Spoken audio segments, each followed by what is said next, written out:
পাট চাষ ও বীজ উৎপাদনে সচেতনতা ও দক্ষতা বৃদ্ধির লক্ষ্যে ফরিদপুরের আলফাডাঙ্গায় পাট বীজ উৎপাদনকারী চাষীদের দিনব্যাপী প্রশিক্ষণ কর্মশালা অনুষ্ঠিত হয়েছে। আলফাডাঙ্গা প্রতিনিধি কবির হোসেনের প্রতিবেদনে থাকছে বিস্তারিত।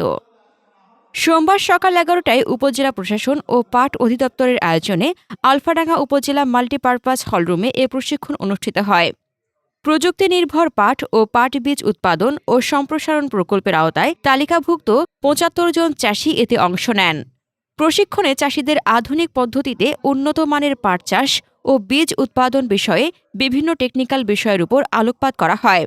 পলিথিন ব্যবহার পরিহার করি, পাট পণ্যের বাংলাদেশ গড়ি ও সোনালী আঁশের সোনার দেশ, পাট পণ্যের বাংলাদেশ এ প্রতিপাদ্যকে সামনে রেখে কর্মশালা পরিচালিত হয়।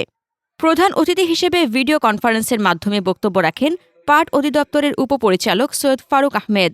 উপজেলা নির্বাহী কর্মকর্তা রাসেল ইকবালের সভাপতিত্বে এ কর্মশালায় বক্তব্য দেন জেলা পাট উন্নয়ন কর্মকর্তা তারেক মোহাম্মদ লুৎফুর আমিন, উপজেলা কৃষি কর্মকর্তা তুষার সাহা, উপসহকারী পাট উন্নয়ন কর্মকর্তা মোহাম্মদ রেজওয়ান ইসলাম, উপসহকারী কৃষি কর্মকর্তা মেহেদি হাসান এবং উপজেলা প্রেস ক্লাবের সভাপতি আলমগীর কবির।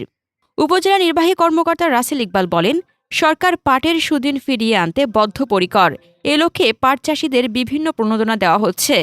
কর্মশালায় ৬ ইউনিয়ন ও একটি পৌরসভার ৭৫ জন পাট চাষীকে পাট চাষ, জাগ ও আঁশ ছাড়ানো সহ আধুনিক পদ্ধতিতে উন্নত মানের পাট চাষের বিষয়ে প্রশিক্ষণ দেওয়া হয়। তিনি আরও বলেন, এ প্রশিক্ষণের মাধ্যমে পাট উৎপাদনে কৃষকেরা এক ধাপ এগিয়ে যাবে। হাসনাতুজ্জাহান হিমু, দৈনিক খোলা চোখ।